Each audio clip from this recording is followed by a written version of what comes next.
Sometimes we're getting free from all of them, like train jobs. I don't know.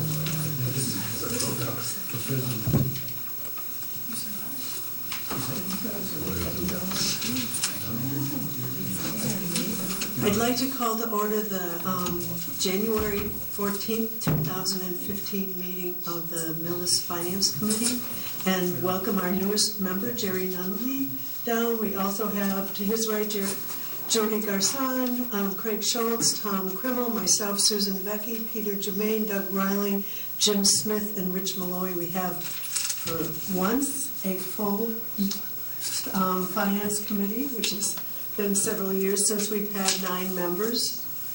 Don't know how long it'll last, but we'll see how it goes. On our agenda tonight, we are going to be talking about the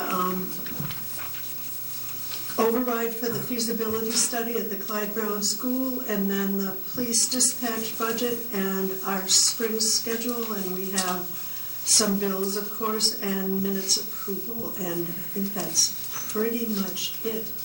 And if you're ready to go, we can get started.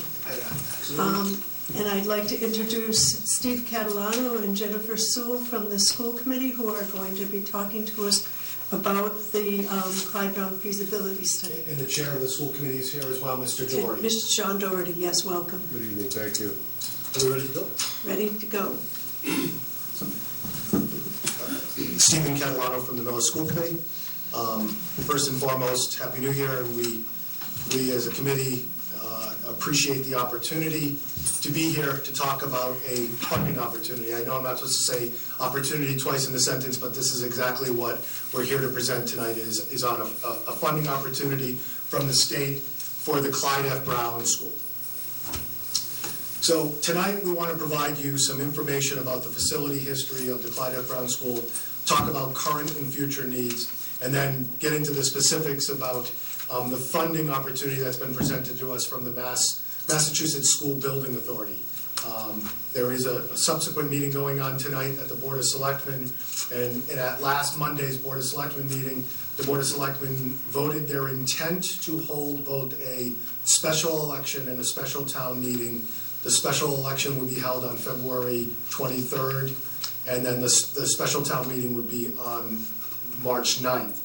And those meetings, the election is to see whether the town will fund the MSBA feasibility study that I'm going to discuss, and then obviously we need to have a town meeting to then get 2/3 majority about whether we're going to actually fund it. Excuse me a minute, Steve. Sure.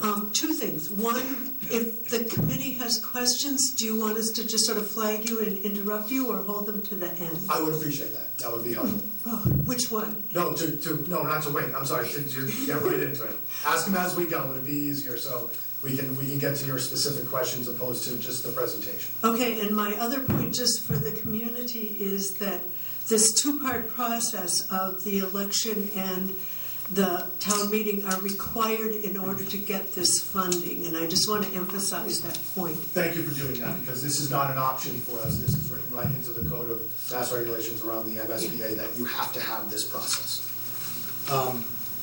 So the Clyde Brown opened as a 10-classroom facility that was only for kindergarten to 2nd grade back in 1954. The last major kind of renovation or work on the building occurred in the 90s, and when it was expanded to support housing all of the elementary students. And as most of you are aware, in Millis we have a K through 5, actually a K through 4. When it opened in 91, it was K through 5. Now the 5th grade is at the middle school, high school. We have just now K through 4 in the building. There are 21 classrooms. We have several small teaching spaces. We have a cafetorium, a gym. We don't have an auditorium there. We have the cafeteria, and when we have to have events at night or during the day, any sort of assembly, it's the cafeteria serves 2 purposes. We have a gym, we have a kitchen, and we have a music room. The building is well maintained throughout the years. Just that it's taken its toll. Time has taken its toll. You can only maintain a building so often for so long before the systems start to get to the point where you need to talk about replacement and upgrades. And that's where we are right now. So the Clyde Brown needs significant repair. Most of the major systems are at the end of their useful life. Many of the systems are not compliant with not just the systems, but also the structure itself around classroom size. They're not compliant with current code standards. And I want to clear that these are standards and recommendations. We're not out of compliance with any sort of regulations or laws. So I want to be careful in the words and be upfront with that. We had Tetra Tech conducted a feasibility study. They're an engineering and design firm, and they conducted a feasibility study throughout 2013 and then presented to the school committee in 2014 in February. And at that presentation, they looked at the whole district and all of the needs, but when it came to Clyde Brown, they identified a $3.9 million price tag for things that are urgent system repairs. The price tag is much larger, but these were 0 to 5 years. These are systems that we need to replace within 0 to 5 years, and that price tag came up to $3.9 million. The funding required the funding to do those repairs and to do those upgrades it's going to come due within 2 to 5 years. Okay, at the Board of Selectmen, regardless of the MSBA funding, we're not just waiting on the MSBA funding. We're looking to access that fund to help diminish, break down the cost and address other needs. But if we don't do it, we are going to be coming to the town to ask for these monies within the next 2 to 5 years. So this is the breakdown of the $3.9 million. An HVAC system, clean and fresh air. This is not an air conditioning system. I want to be clear that this is about getting clean and fresh air in and out of the building. A roof replacement. The roof right now is okay. We had some issues in the fall, early part of the school year, where ceiling ties were coming down, and we had significant leaks when we had a good period of rain.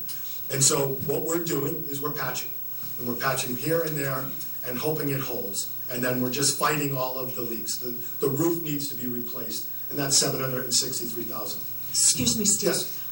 Do you know when they did the renovation it must have been 1991, that they did it. Did they replace the roof of the original structure, or did they just put a new roof on the new part of it? I don't know that. I don't know that. Because I don't remember either. But either way, if it was replaced, it's 24 years old. That's correct.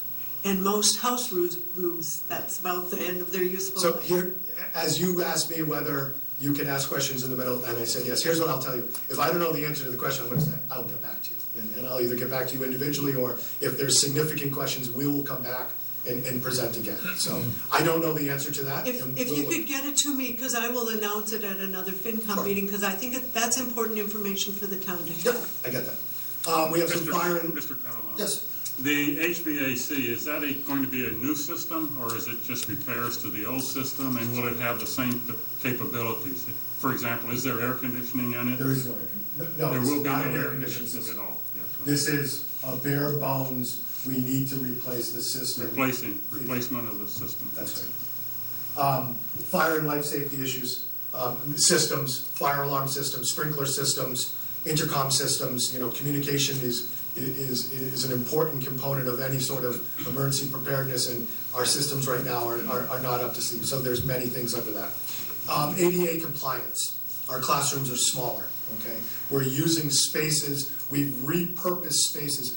We've repurposed storage rooms to turn into therapy rooms and classrooms, and we have rooms that don't have access to windows, outside windows. We have rooms that don't have really fresh air in there. So we've repurposed a lot, but when we look at compliance, there are issues around the stage, and so we have to look into addressing these issues as we go. The boilers.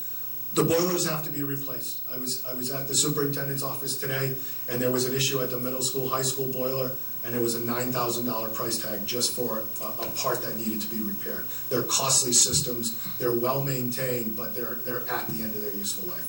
And then just plumbing in general. When you look at the heating systems and you look at doing some of this work, it also requires new plumbing, removing old plumbing, and just upgrading. Just Just on the same subject matter, the boilers, were they replaced in that renovation, or are they the original boilers from the... I'm hearing that they're the original. The original boilers, so those are 50 years old or something Yes. like that. So yeah, so And Dave Byrne and his staff, and you know oh, I Dave, know how Dave does Dave a maintains. tremendous job of maintaining these systems, but they're just the time is taking its toll. So additional building issues. We have asbestos in the floor tiles, and let me just be clear, because when you say asbestos, it's not a dangerous situation, but it's there, and when you start looking at any sort of rehab or repair, you're going to have issues with that, because once you break the seal, then you need to address it. So we have asbestos. Exteriors without insulation under each window. And it's fine when it's 55 or 60 out, but when it's 2 degrees on Thursday morning, so it's cold, that means you're going to turn up the heat higher, and so you're just straining the systems, and you're spending more money to maintain a fairly well-climated building. The interior floors, and I apologize, I should give the abbreviation, it's vinyl CT. I don't know, I have it, and I don't want to delay, but we have, that floor was installed in 1990 at the new rehab. It's at the end of its useful life. We need to do studies to find out to the extent of the asbestos. We have a good idea where it is, but we want to make sure we're looking at the whole building. We're also looking at lead paint. We want to make sure that if there is any lead paint, we get it out, we mitigate it, and we remove it. We have an upgrade to our outdated computer network. More and more of the classrooms are online. There's more things being done with smart boards and technology and tablets and computers, and it just strains the system. So when we're looking at it, once again, this is not the highest priority, but when we're looking at all of the issues, an upgrade for the computer network. And then the replacement of the external windows. They're okay for now, but as we progress and we did something, we'd want to look at replacing those windows. So the other piece of the existing needs, so we have kind of the system and building issues, and then we also have overcrowding issues, okay? We have overcrowding in both schools, plain and simple. And the overcrowding right now, we have tried to alleviate the overcrowding at the Clyde Brown by moving the 5th grade over to the middle school, high school. And it worked for a while, except now both buildings are up to capacity. And even with a slight dip in enrollment, and enrollment does go up and down, that we're not losing so many kids that we can eliminate a whole class, right? We're losing, and I don't want to speculate, but if we lose 2 or 3 kids per class, that's, maybe 20 kids per building, but it's not a whole class. So we're at the position, and the decrease, when we see enrollment, if there is a decrease, and this is what Tetra Tech confirmed for us, it's only going to get us to the point where we're okay. Okay, we're higher, and it gets us to the point where it's a little more manageable. Those of you that any of the parents in any one of the buildings have gone in, they're on top of each other, especially in that. I volunteered in kindergarten when my son Jack was there, and everything was on the rug, and that was the only really open space, and so they do a really good job, but there's a lot of activities, there's a lot of stuff going on, and they literally are on top of each other. And the teachers, there's issues around where the teachers can go and make phone calls, where we can talk to parents about IEP issues, where can you have a meeting to talk about curriculum. They're just, the building is completely utilized 100+%, and we're at the brim right now. Cafeteria, because of the size of the cafeteria and how many kids we can feed, lunch starts at 10:30. That's some of the students there are coming to school at between 8 and I think 8:20 is the beginning. So some kids are actually having lunch 2 hours after they get to, or 2.5 hours after they get to school, which is not much later than when they had breakfast. Okay, so, and it's just a question of we can only put so many bodies in the cafeteria, so that's an issue. 40% of the library was repurposed for classroom space, cubicles. And so now the library, which was a decent sized library, is now substantially shrunk. Okay, it's an open space too. That outside of the auditorium, it's something to be used, and it's just at a smaller capacity.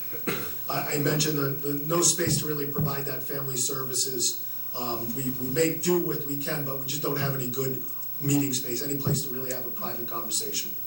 Just a sort of question, because I haven't been in that building probably in 10 or 12 years. But my memory of it was when we started using the library the way you're using it, there was sort of temporary walls that didn't go all the way to the No, ceiling. they don't.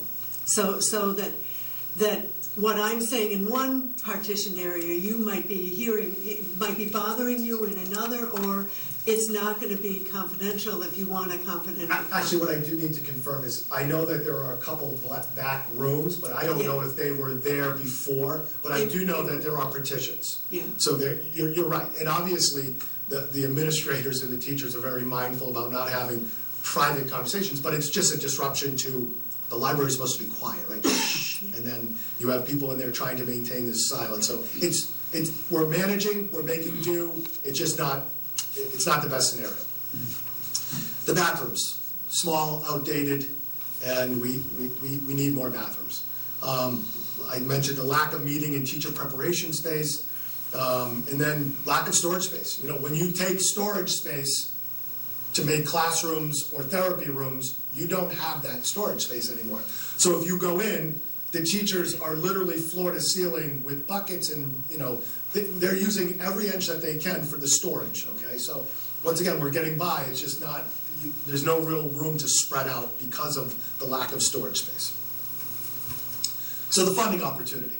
And before I get into that, is there any specific questions about the existing needs at the school? I can move on to this, or we can go back to it. So the funding opportunity is the Massachusetts School Building Authority.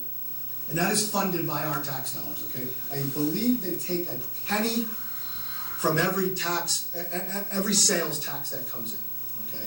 And so they allocate funds for schools for repair, renovation, and rebuilding, okay? And it's a fiscally responsible and educationally appropriate buildings. So the MSBA, to access their money, they have a say in the matter. It's not that they just give us the money and we're off to the races. They want to make sure that the money that they're allocating to us, if we do pursue this, and we want to pursue this, is within the confines of their structure of making sure that it's educationally appropriate, it's financially and physically responsible. Our reimbursement rate is 51% on the dollar. It's actually 51.42. So for every dollar we spend that is approved by the MSBA, we would get 51 cents back. Okay, so it's a substantial amount of money for our reimbursement rate.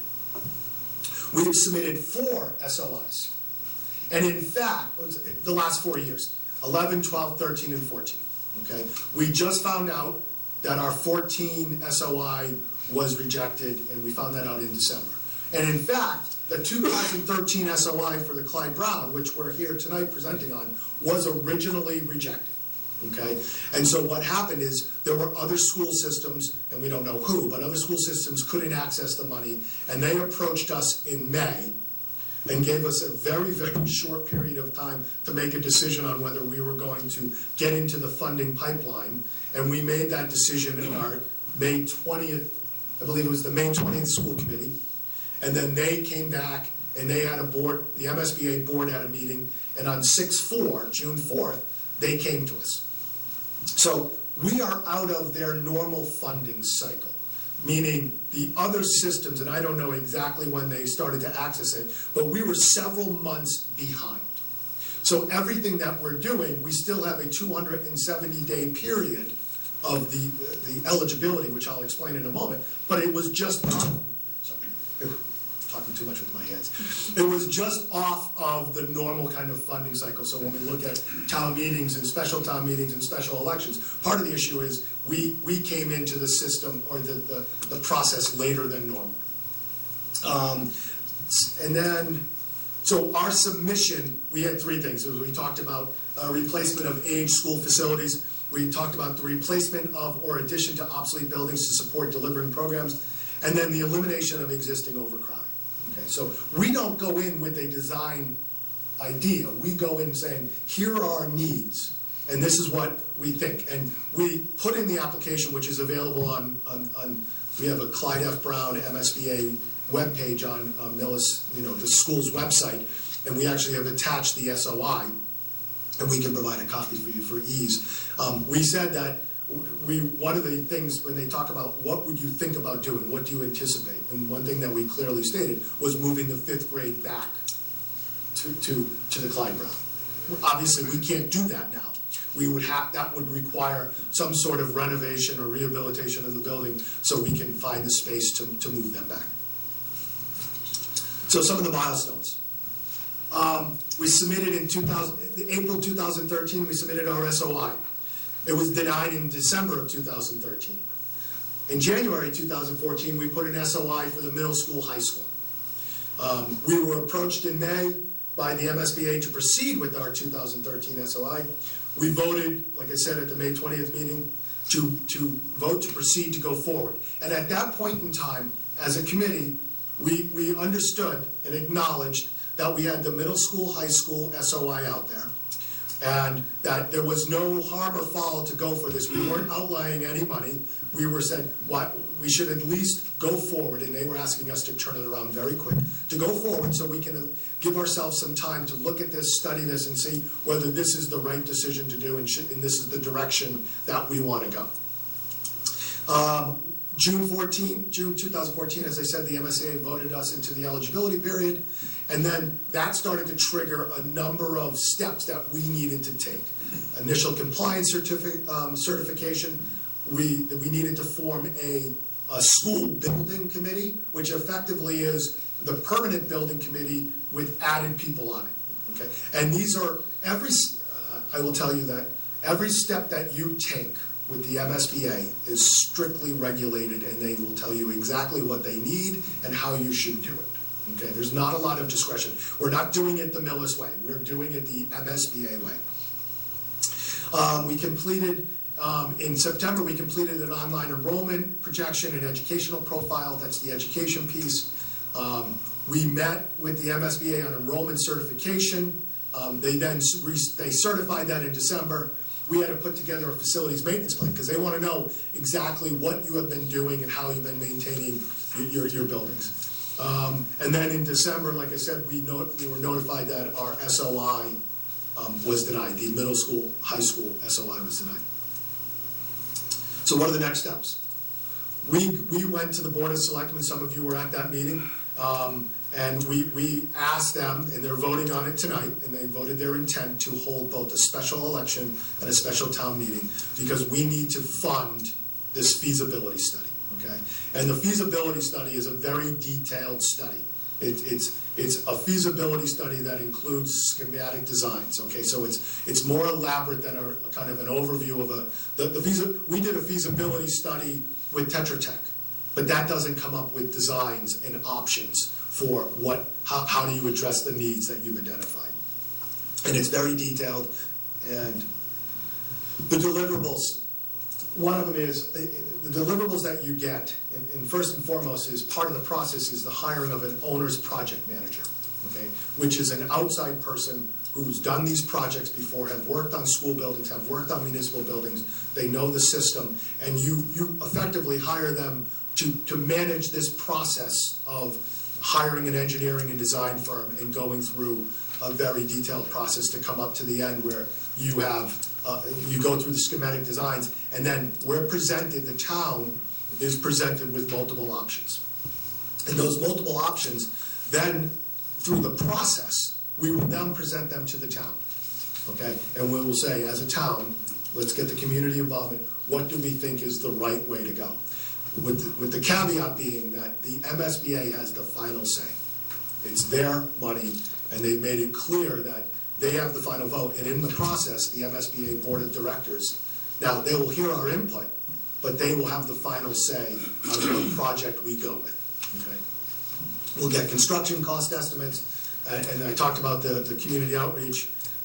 So that's basically the deliverables out of the feasibility study. So what we have done our research, and we've looked at how other districts in the recent years, districts similar in size, similar in scope to the projects, and said, what does their feasibility studies come up? And it's $1 million. So So to do this feasibility study for the Clyde F. Brown project, it would be $1 million. 51% of that feasibility study would be reimbursed. Okay, the money would have to be outlaid, and then we would get reimbursement. And the state works very hard to get reimbursement back in a timely manner. And in fact, they try to get, once it's submitted and approved, with 15 days, we get the funding. So it's not a year process to get the money back. Yes? If we go through the process and we don't get approval, will we get reimbursed for the money anyway? Meaning, if we go, we conduct If a we put $1 feasibility? million in and for some reason they decide not to give it to us, give the whole project to us. We will be reimbursed. We'll be reimbursed the $500,000. We'll be reimbursed $500,000. And there's also another piece to kind of tie to that. If we go to we come back with the town and say, this is what we want to do. And the MSBA say, no, this is what we want to do, and we don't like it. We're not going to have to pay the money back, okay? It's a very distinct process. There's a feasibility study, and then if you accept it and you go forward, now you're in a construction phase. We're not required, we're not mandated, we're not going to have to pay the money back. But we will get, we get money, we get that reimbursement for that study regardless of what happens next. Okay. Here's the rough estimate of the breakdown of the $1 million. The project management fees, that's that owner's project manager, that's about $200,000. The design and engineering fees is $650,000. $100,000 for environmental studies, and a $50,000 contingency. And this, the MSBA can't tell you exactly how much to spend, but they can give you projections on what others have done, and they can give you some guidance. And this is based on the guidance that at least that percentage breakdown. It was up to us to go out and do the research and identify the districts to come up with what is our price tag for our feasibility study. And as I said, we estimated these projects based on a similar size and scope. We looked at recent studies. We didn't go back. We looked within 5 years. And then, so the average cost was $900,000. Now, our school, Clyde Brown, is bigger with more students. So it was an informed it was an informed decision. Let's write that. An informed decision to increase the amount of our feasibility study, because what we want to do is make sure we have enough money in there. Now, if we go forward and we get $1 million and we don't spend $1 million, we don't have to go out and spend that. We get the money and then we go out and seek bids. And if say your price comes in at $990,000, the SBAB will still reimburse the 51%. On whatever money we spend, they will reimburse. It's not the MSBA is not tied to this has to be $1 million and has to come back. If it's approved by them, they will fund us 51%. Yeah, reimburse us 51%.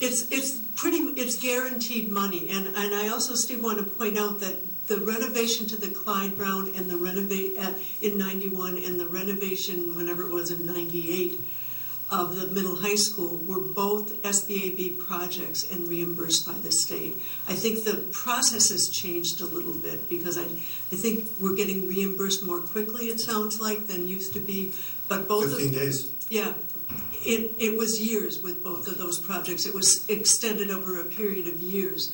But this is a guaranteed reimbursement. It's not a flip a coin and maybe we'll get it. It's a guaranteed reimbursement, and it has worked well for the town in the past. We are in our eligibility period. We are in the pipeline. If we get a successful vote and then we get success at a town meeting, we will go forward with this project and they will reimburse us. There's no caveat. As you stated, and I appreciate that at the very beginning, these are required, right? The last two requirements for us, we've met all of the requirements to date that we need to. The last two requirements are this special election and the town meeting. The benefits. We need to do these repairs, okay? And at the Board of Selectmen, Mr. Smith asked, do we need to do these tomorrow, right? And these were, and as I told Mr. Smith, this was a conversation we had. We had Mr. Byrne, the operations manager for the Millis Public Schools, in a meeting, and I'm not going to say it was a grilling, but we went back and forth and said, Dave, where are we at? And we put undue pressure on him because it's hard for him to tell, right? Right now, he's giving us what he believes is true. That could change, something could happen, but these are not so immediate that they're going to, I'm going to say this and I'm going to jinx us, so I'll knock on fake wood here. They're not happening within the next 3 to 6 months. We have a short period of time. The repairs are going to have to be done regardless of accessing this funding. The reimbursement is the opportunity. That's how I opened this conversation. This is an opportunity. We have an opportunity to get 51 cents on the dollar for needed projects. That at this point in time, just the systems, not to address the overcrowding, not to address the educational component of the school, is for $3.9 million. Okay? And so we have an opportunity to access 51% just on that bare minimum. And that's how we're viewing this, and this is how we're telling people in the community this is an opportunity for us. The repairs alone don't solve all the district issues. Okay? We need them, but there are other issues here. That's the overcrowding piece. That's the space piece. And the renovation at that building will help ease the crowding over at that building. Okay? The Clyde Brown renovation would trigger an easing of overcrowding at the middle school, high school. We still are going to be tight at the middle school, high school. I don't want to say this is an end-all, be-all, but this is something that will, in the short term, address our overcrowding issues. If you bring the Clyde Brown back. And if you bring the 5th grade back to the Clyde Brown. And it's contingent on that. That's what we said in the 2013 SOI, and that's every conversation that we've had as a committee with the superintendent and administrators has been the 5th grade is coming back. Now, if the MSBA comes in and says that's not going to work and we're not going to do that, I couldn't envision that happening. But once again, we can only do so much. This is a joint collaboration with them, with the MSBA having the final say. But that is our intention, to bring the 5th grade back. Which, since the building is crowded as a K-4 building, I assume would mean that ultimately the project that comes out of this feasibility study would include some kind of addition to the school. Because I couldn't see, and I'm not an engineer, but I couldn't see anything bringing the 5th grade back without some sort of renovation or addition. Well, you would need to, if you have space issues anyway without the 5th grade, in order to incorporate them, you're going to have to add to the space. I'm not trying to hide that. That's a given for us, that we have the system repairs, and to bring that 5th grade back, we need to find more space. So the feasibility study covers all of the needs that you've identified tonight? The feasibility study looks at the district as a whole, okay? And they look at the education component for the district, they look at the whole district's needs. But we have to be clear that the funding that will be paid for by the state, it has to touch that building. We can't do anything at the middle school, high school. And so the feasibility study will look in very detail the whole district, but the construction cost, the reimbursed construction cost, will come from what will have to be attached to the Clyde Brown. Mr. Catalano? Yes. Quick question. If I understand what you're saying, regardless of what we're talking about here, the schools need approximately this school needs approximately $4 million, $3.9 million worth of repair. If I understand what we're saying here, we put $1 million in, they reimburse $500,000. Mm-hmm. If we just did that, and I'm not saying that's all that's going to be done, we end up out of pocket if we go ahead with this process of just $2.5 million, versus if we don't go ahead with this process, the town is going to be out of pocket at least $4 million, not counting any other design changes, architectural changes or anything. So just looking at the numbers you put here, we're ahead by $1.5 million minimum by just going ahead with this process with MSBA. Yes, if we look at it that way. We also just don't see them coming back and this is not an emergency repair program, this is a building program. So I understand your question, but I want to be clear that we don't envision them coming back and saying, we're just going to pay for your repairs. I understand, but I'm saying from the town's perspective, just doing these repairs, if that's all we chose to do as a town, we're still going to save at least $1.5 million or more by going as part of this. That is correct.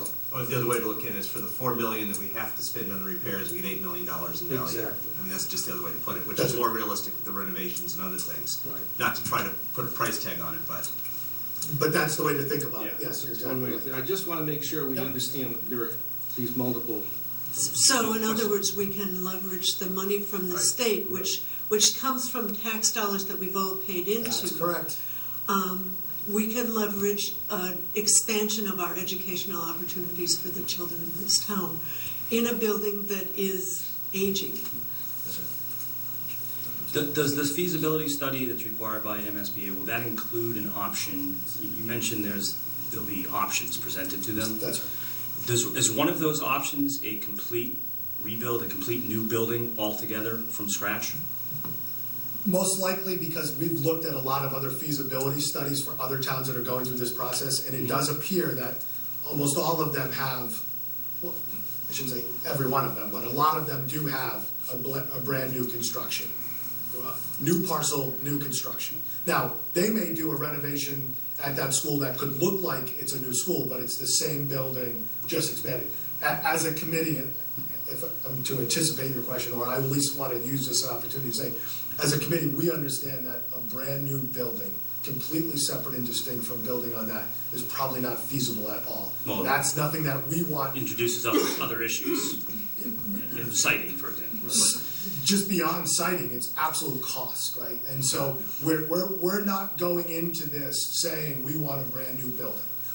We acknowledge that one of the options could well be a brand new building, but that's not the desire of the committee. But we have to go through the feasibility study. This is an objective look at the district and its needs, and they're going to present, and then we will have that opportunity to go through these discussions. I want to add in, having been on the school committee during the high school renovation and aware of the original Clyde Brown renovation, because my kids sort of bridged it. One of them was the last class to leave this building, and the other one was the first class to never come into this building.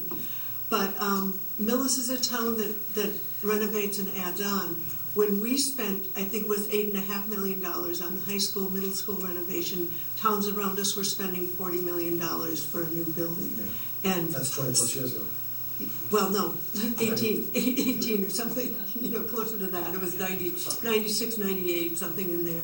But that's what Millis has done in the past, and I assume that's what you're looking for now. That building is still a useful building. It's just needs some upgrades, needs some repairs, and is too small.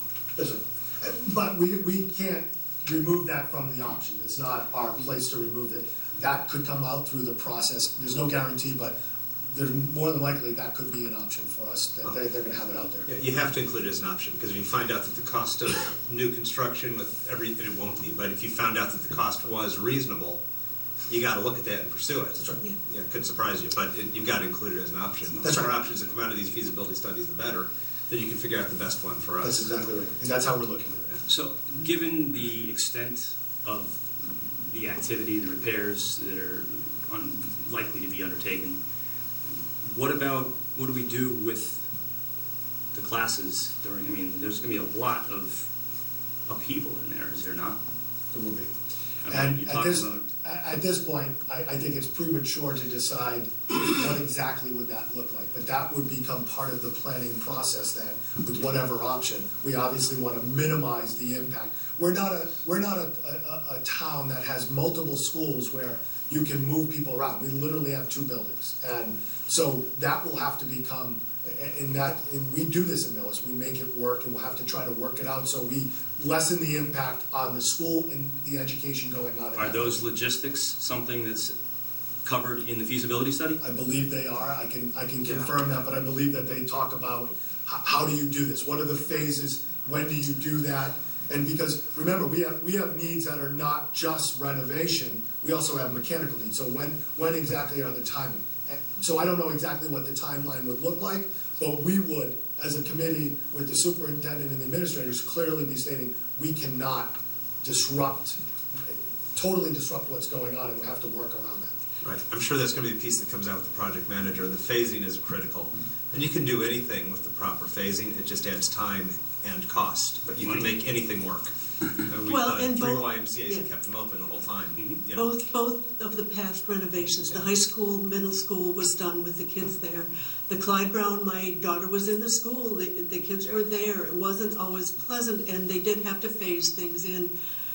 maybe it's nice we have this building that has some empty rooms, so that maybe a possibility to do something with this building temporarily for some of the times would, we'll have to look at the whole picture, but that's a We're possibility. just looking for the opportunity to have these conversations after March Yeah. 9th. Yeah. Madam Chair? Yes. So, Mr. Catalano, Yes. so hypothetically, let's say we get the town to vote on this and ultimately approve it. So what would the timing look like for the feasibility study, and then what would we be looking at for coming back with a dollar value from the feasibility study to put before the town? We did a little research on this, and it looks like it could be anywhere from an 18 to 24 month process. Okay, there's the hiring of people, they're doing all of the testing, all of the design stuff, and then that includes the community outreach. So it could be anywhere from a year and a half to 2 years for a process till we get to the point of then going to the MSBA. And everyone's a little bit different, but if I'm asking for a guesstimate, that time frame works, 18 to 24 months. Which then would mean that if a suggestion were made as a result of this feasibility study to do a major renovation over there, then that would maybe start another year or something after that? I don't know. This is where I'll have to get back to you, but there is a lag in between that piece and shovel in the ground. Yeah, because you get the schematics and stuff like that, but you still have to probably do the town vote again for There is the another vote. new project, and then you have to have an architect's drawing and all that sort of stuff, and there's a lag time with that. So. And I can look at that. I don't know Yeah. what that lag. No, we don't need exacts, but just to be aware that if we have a 2 to 5 year window for the roof to last, it may be 3 to 4 years before we're actually That's right. repairing that roof. And so then we're looking at a roof that could be in major need of repair as this process is going on. So so we don't have any time to waste. And we had that conversation because are we pushing it out to where we need to be doing something, but then are we going to spend money on something that could be ripped up 16 months, a year and a half later? I'm not saying we've anticipated all of your questions or scenarios, but we've had a lot of very detailed conversations about those things and about trying to figure out timing and impact. So all questions that we've tried to work through ourselves as a committee.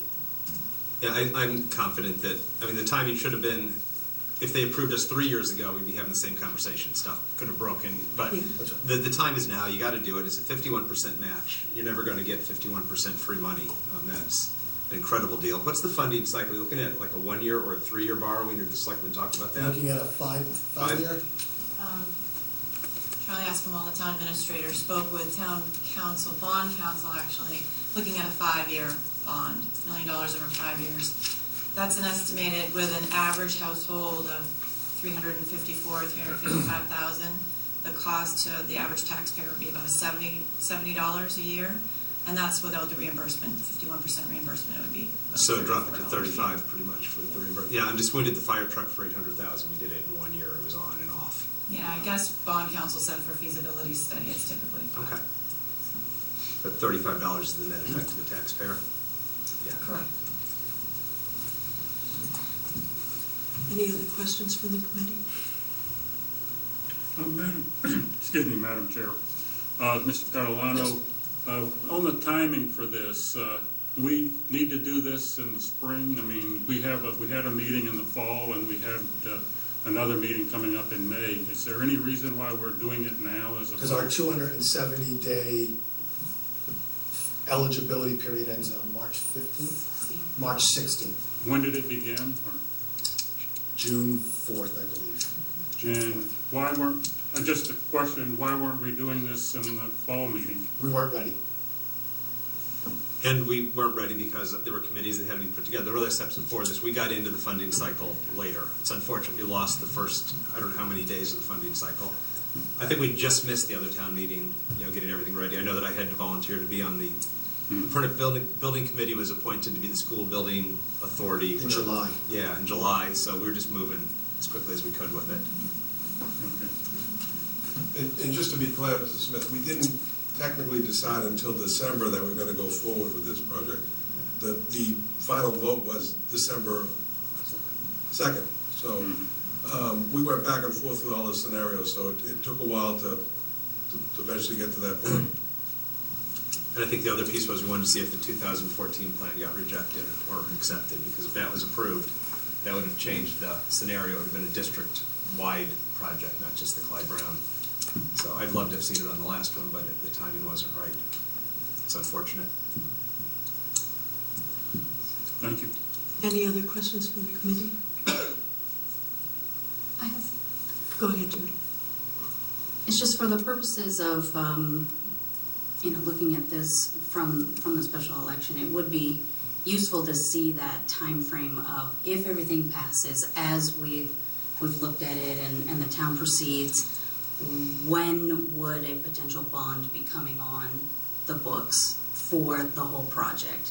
Because looking at all of the other bonds and when they're coming on and off, having that piece as part of it would be very helpful. For the whole project, you mean the eventual school project? Or Exactly. Yeah, just for that timing as well, to know how it lines up with the various other projects.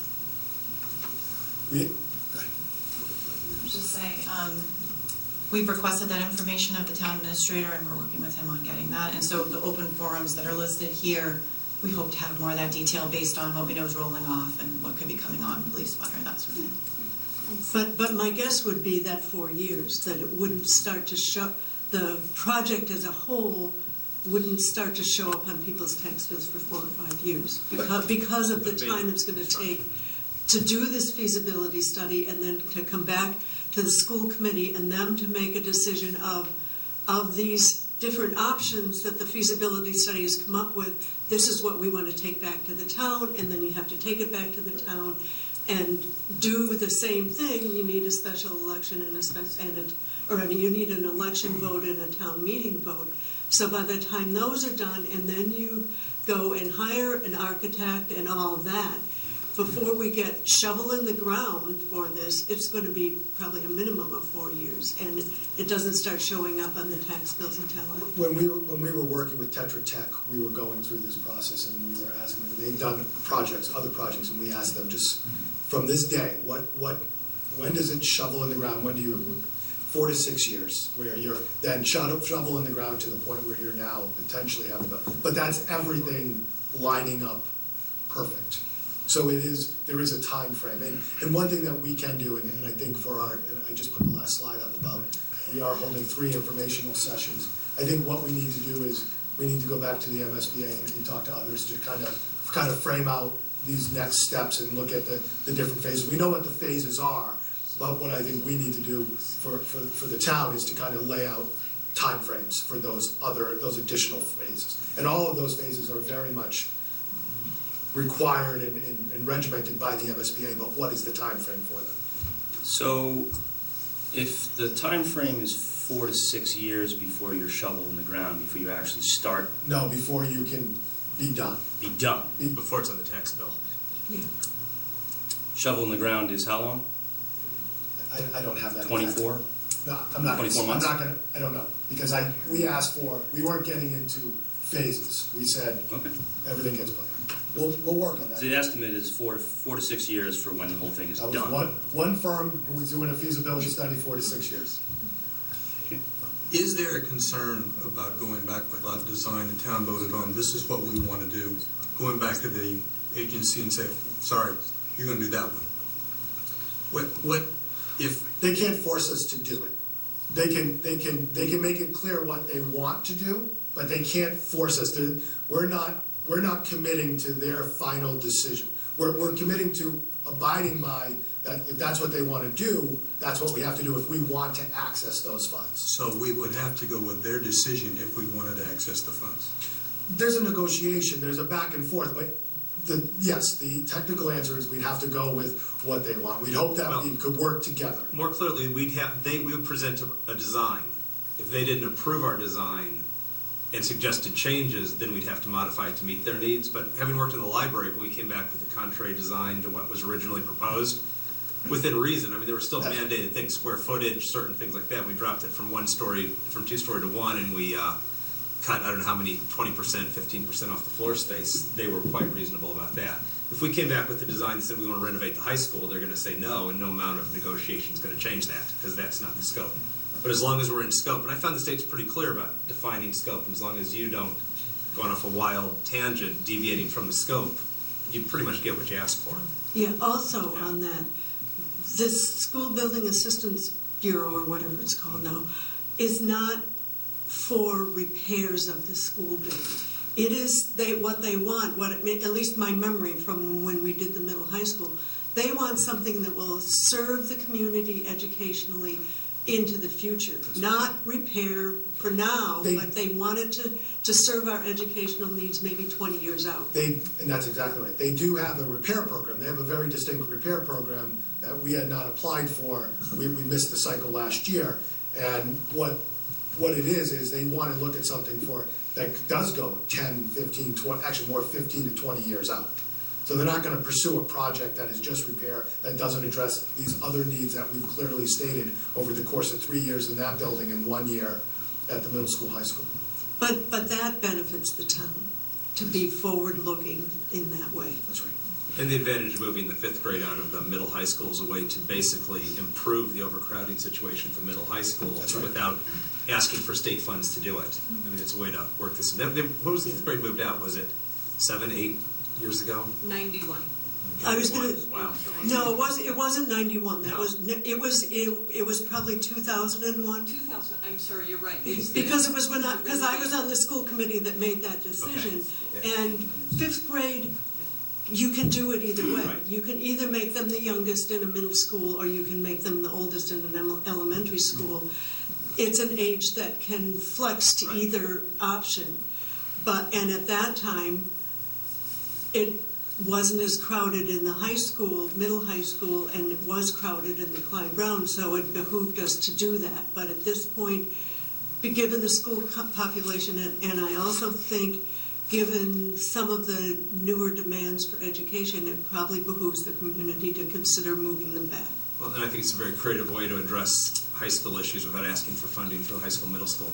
And Mr. Schultz, exactly what you're saying is it helps. It's one project that we absolutely have to do, these additional costs that are not creeping up at us at the middle school, high school, but we can also then, by shifting a grade, address it in the short term. It's not a long-term solution, but the systems in the building is in better shape. It's a newer building, comparatively speaking, and so what we can do is we can address kind of both needs with one project.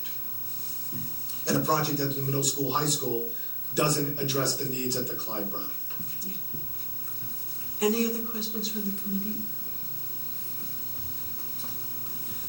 Because this is a big issue, and we do have more on an agenda, but any questions from the audience? Scott?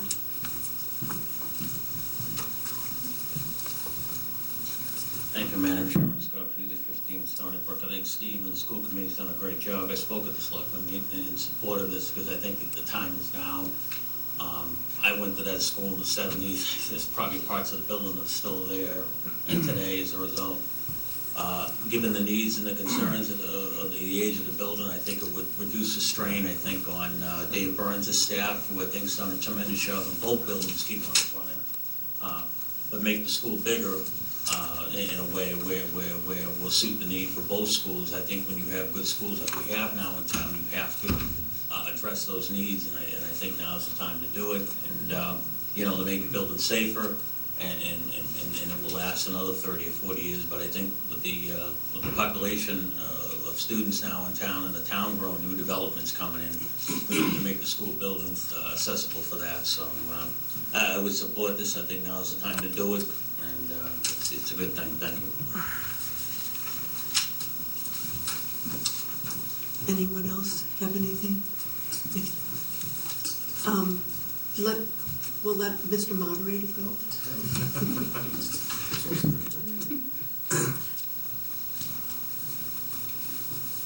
Yes, I'm Jim McCaffrey, the town moderator. I have a procedural point I'd like to make, and then I'd have a sort of a general citizen request for both the Finance Committee and the School Committee. The procedural issue really is around assuming that the Board of Selectmen has finalized its vote. I don't know that, but I suspect that it has. What that presents us with, of course, is a special town meeting coming up in February where there will be a ballot question for the voters to decide upon. The ballot question will be determined by a majority vote. So it's important for people who want to participate, take the time, make the effort to become educated. There's going to be plenty of opportunities for that, and then make your decision. As I indicated at the Selectmen's meeting, these elections tend to be closer than you might think. The last one we had was for the police and fire, and I believe was out of almost 1,400 votes, it won by 5 votes. So it's important to pay attention, it's important to become educated, and it's very important to turn out and vote. With respect to the special town meeting, it is a special meeting, which means we need a quorum to conduct any business whatsoever. The quorum required is, I believe, 219 voters must be there and sign in and be ready to act on the issue. If we don't have that, we cannot conduct business. Now, I'm not saying that we won't have it, but this is not over with simply the election. The town has to vote in a town meeting, and it has to have a quorum because it is a special meeting. At the town meeting, it also will be required for the proponents to achieve a 2/3 vote.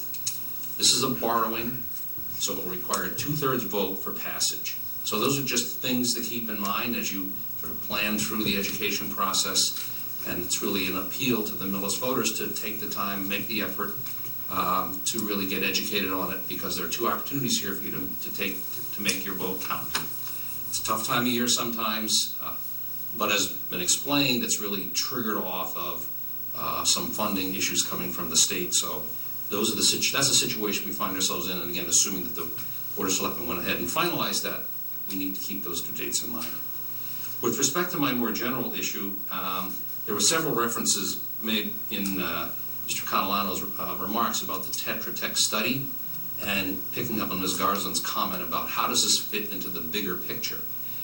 I agree that if you can get 50 cents on the dollar, it's good to do it, but if you don't have your 50 cents, then you can't do it. So the point really is that the Tetra Tech study sets out a broader, at least the way I read it, a broader view of the needs of the Millis school system, which is euphemistically known as the district, but it is the Millis Public Schools and education for the kids of Millis.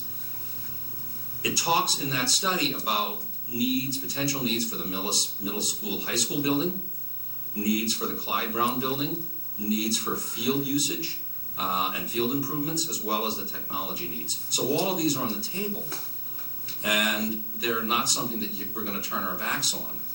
Now, it seems pretty clear that when the state acts, it almost forces your hand in some degree as to how you prioritize these things. Because, again, as I read the material, applications were made for both to the state, and this is the one that has been approved. And so this is the one that we're going to be faced with. It doesn't mean that the other issues or the other potential needs for capital outlay over a period of time aren't there. They are there. And if we have a really good, solid, long-range financial plan, or at least debt inclusion plan, which takes into account both the schools and the needs of the other departments in town, then we need to keep that in mind and sort of plan for it. We don't have an actual number. As you all know, one of the dangers of a number is it becomes real when it's an estimate. But it is important to get some idea of the scope of what we might be facing as we, as citizens, undertake to really make our commitment to the education of our students. But I think that part of the issues that came out when we were considering another issue, a related issue, which is the fields, was voters were somewhat frustrated that they didn't see how this fit into the bigger picture. Not all of them, but some of them. And so I think it's really important, given where we are and given what we've been through the issues that came up in November and the prior year, that we try to do our best to make the citizens of the town understand that there is a plan is too grand a term, but there is a concept, a strategic concept of where we are and where we need to be. So I would urge the school committee and the finance committee to sort of work toward addressing those issues so that as we educate folks, that they get a feel for the bigger picture. Not that there's a commitment to anything. And my only last comment is, again, numbers are somewhat of a problem, but ladies and gentlemen, I think if I'm adding this all right, and if we move forward with this particular issue and we do things on time and in a reasonable time, we're talking about having a renovated Clyde Brown in 2020. So it takes time, and I guess if you don't get started, you never get to the finish line. So, thank you.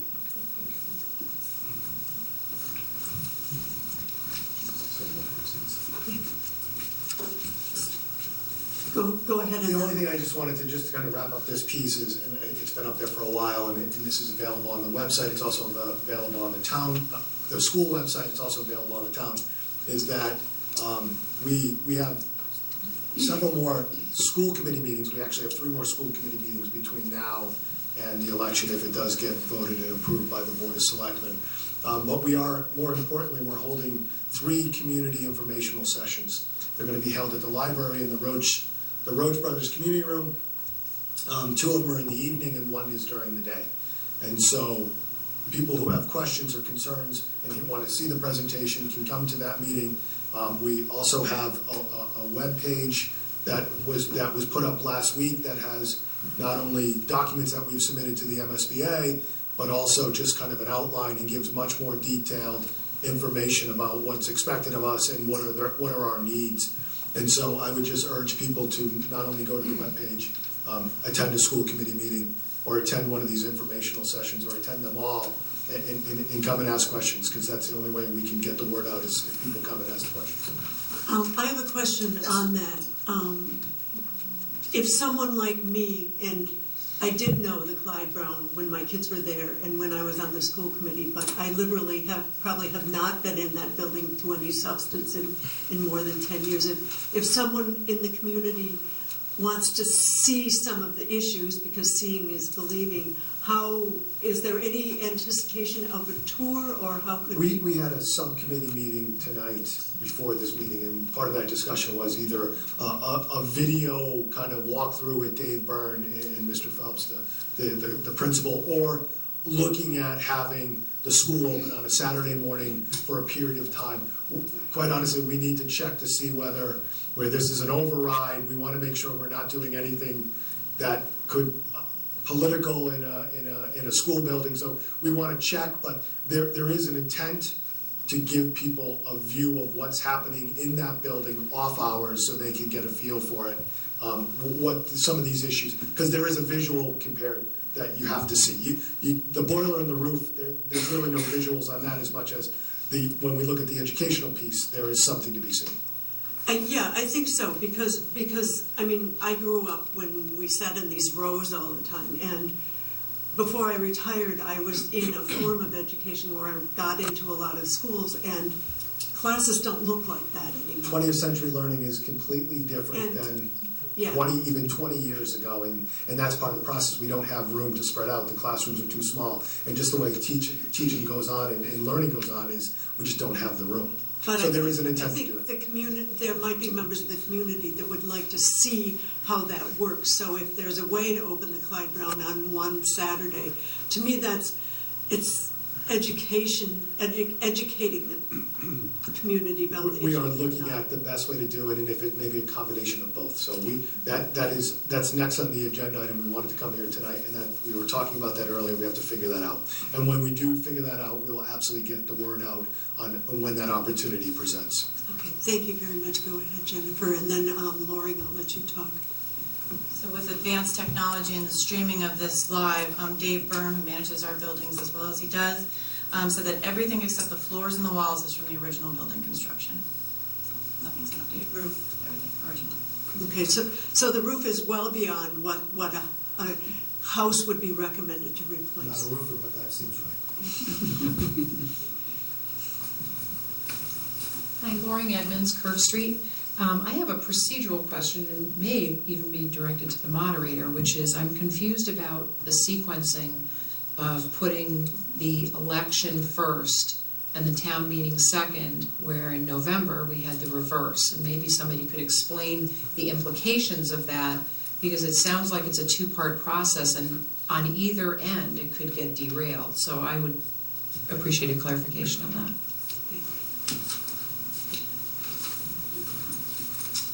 The question is relating to the procedure.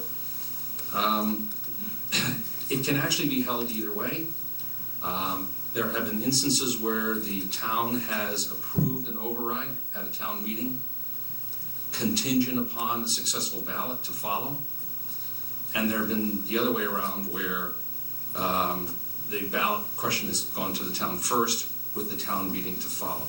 Now, the one difference, I suppose, would be if this fails at the election, there will be no authority on the part of the town meeting to adopt an override vote, because the voters have to approve it.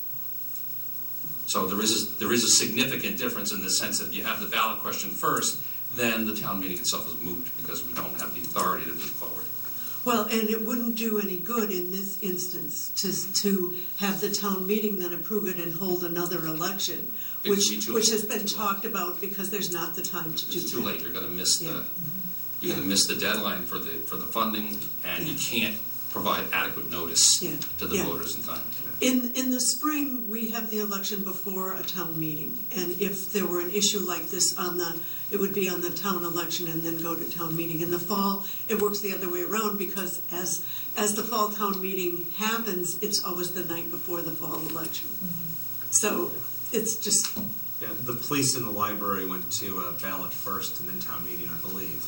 I think they went that direction. And the fields went the other direction, town meeting first, but it goes both ways. Any other questions from the community? If not, thank you very much. We appreciate the opportunity to be here.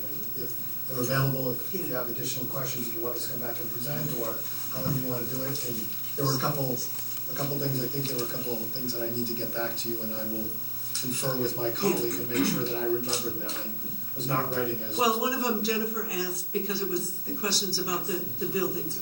Then Dave texted you, or whatever he did. The other thing is procedurally, once the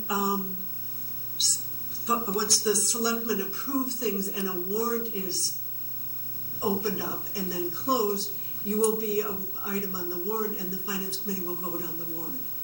And we will let you know when that's happening. We saw this as an opportunity just to come in and give you an overview of what was going on. Yeah, and it may be that between now and then more questions arise that we would want you to answer, and we will let you know if that's the case.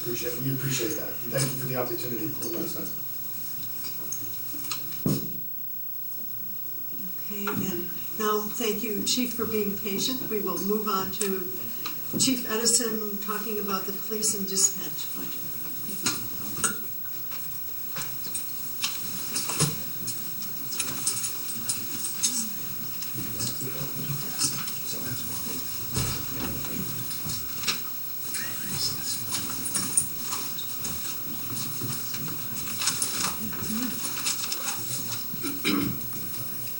Good evening.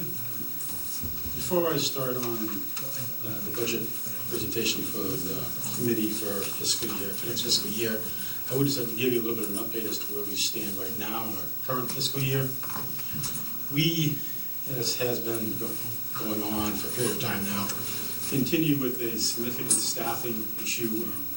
We have 2 members of the department that are currently out injured on duty, and that status for them is fairly certain to continue throughout the balance of this fiscal year and well into next fiscal year. As that, and we also have had the disability retirement of Sergeant Myers. So our staffing is such that we're getting by, but I just wanted to let you know where we stand dollar-wise with our overtime budgets.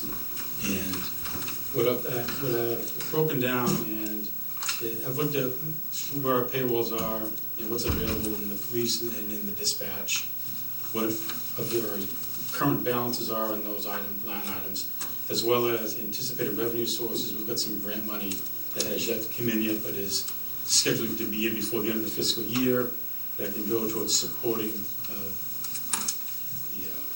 police budgets on that. There's also some insurance reimbursements as well. And right now, although we're tracking an anticipated need of between now and the end of the fiscal year of $179,000 in overtime, which is basically a little more than what we have budgeted in the fiscal year for the entire 12-month period. We do have very close to that available when we look at all of our resources. We're right around $3,000 to $4,000 of hitting the mark and having available funds. My hope is, especially, that some of this overtime is going to be alleviated when we have Tom Percicanti, who is currently in the police academy. He graduates very soon, and he should be on the road providing services to the town by March. And that personnel, those extra hours that we get for that, will hopefully reduce our current level of overtime use in any given month. So we're spending overtime right now around $7,000 a month. So, I'm sorry, I wish $7,000 a week. So that number we hope to be improved upon as Mr. Percicanti gets out of the academy and starts working. With those anticipated reductions, we should have sufficient funds, but I just want to let you know that we continue to be operating on a staffing level that puts us on that proverbial cliff's edge when situations like this arise. I think the cost of personnel, the ancillary cost of personnel beyond what you pay them in benefits can be significant, and I fully understand the mechanism of making a decision on staffing to keep staffing where it is and dealing with issues as they arise, just to let the community and the board know that the issues arise. So we're spending at a very high rate, but we hope to get to some of that at a little bit better control. Sure. Mr. Jermaine. Quick question. When you say it's $7,000 a week, can you give an estimate as to how much it's cost us thus far this fiscal year? Just an estimate. Well, the estimate would be about $185,000. Thus far. So far. I have a question. Didn't we add a police officer to your staff in the Springtown meeting budget for this year? Is Officer Percicanti that officer, that additional officer, or is he a replacement for Sergeant Myers? He's actually a replacement for Sergeant Quinn, who retired. Sergeant Myers' replacement has yet to be hired. So you are down in numbers? Yes. The goal for replacing Sergeant Myers' position is driven by availability and academy access, and we have a member. There's a possibility that we can actually improve delivery of someone to work here prior to what the academy might let us do. So we're looking to make best use of our personnel to make these costs to go away as quickly as possible. Also, before you get started on your budget, what's the status of the new building? We're at the point where we're working with the architect, with the owner project manager, and with the construction manager, and in the design, we're putting together the final design. It's going out for preliminary estimates and bids from the trades that the construction manager is getting for us. And we should know, hopefully in about 10 days, hopefully, where we stand budget-wise. We've made some economies and construction methods to try to make sure that we do hit the budget, that estimate that becomes for real that we've spoken about. We're living that reality, trying to make that number work. And they received bids on tearing down the library, which is part of the library project, but obviously that's a sequencing in our project as well. I'm hoping that the construction can begin late April, early May. And we have for the police department facility, the new building there. That's about a 12-month construction period.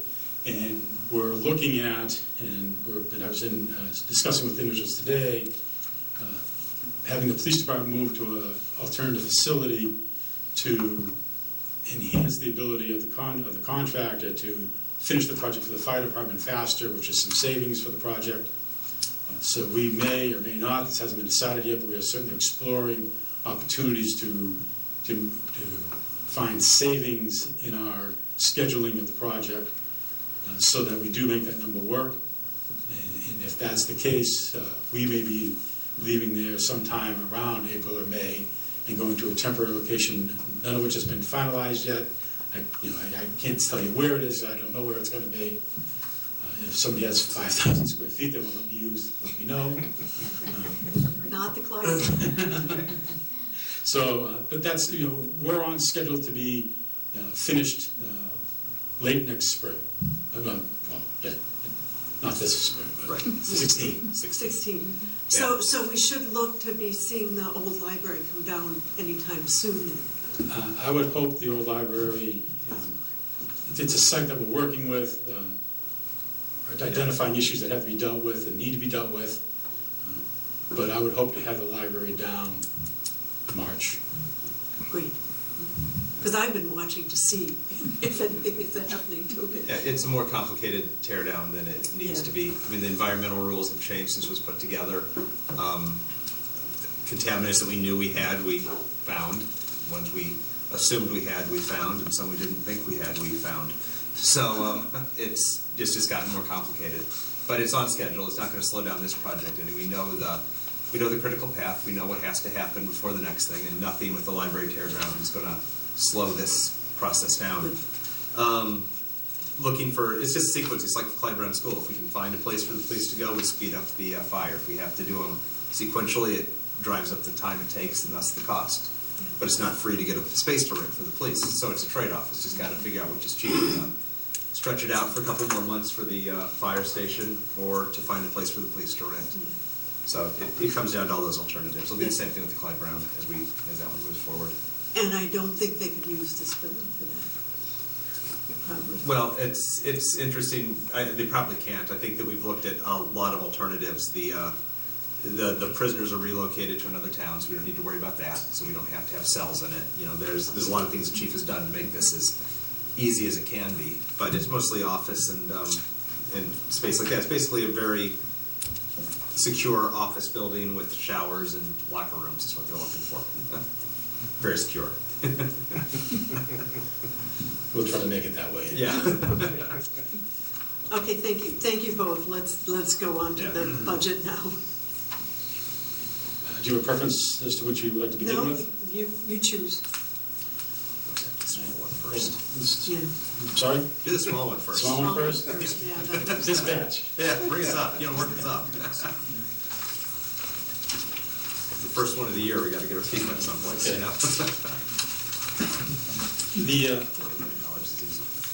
Just to kind of give a little bit of information to the committee, the police dispatchers act as that vital link between the community and the police officers as they work on their shifts on any given day.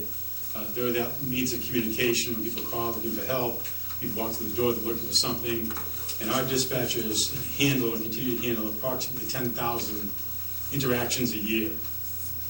From somebody walking in looking for directions or looking for some assistance, even dealing with the fire department, to looking for an issue with the police department and answering calls on the telephone. There's about 10,000 of those a year. And they do a very good job for us. It can be a very stressful job, and we've had an opportunity to hire some new dispatchers over the last year or so. And they continue to perform excellently, and we're very pleased with what they do for us.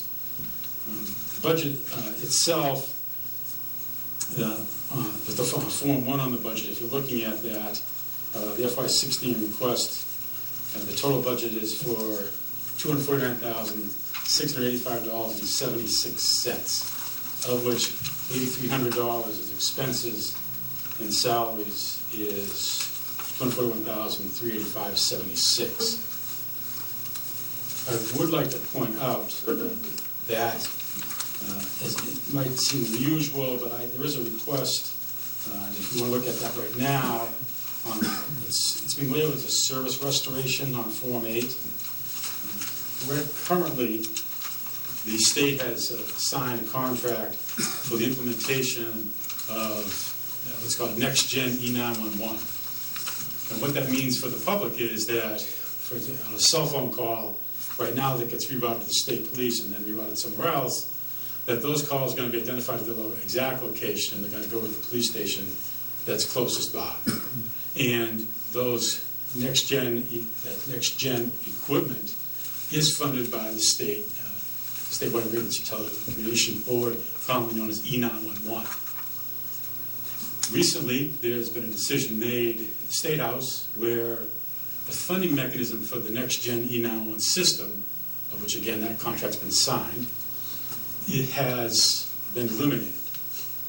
And the alternative source of funding for the next gen will then be what has been the funding for the grants program in the statewide E911 program.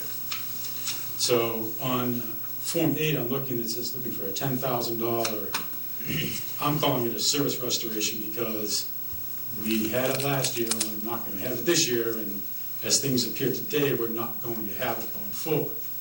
This is statutorily required training on salary and training for fees and expenses to have the officers take the courses, the dispatchers rather take the courses, so that we're by statute required to have these done.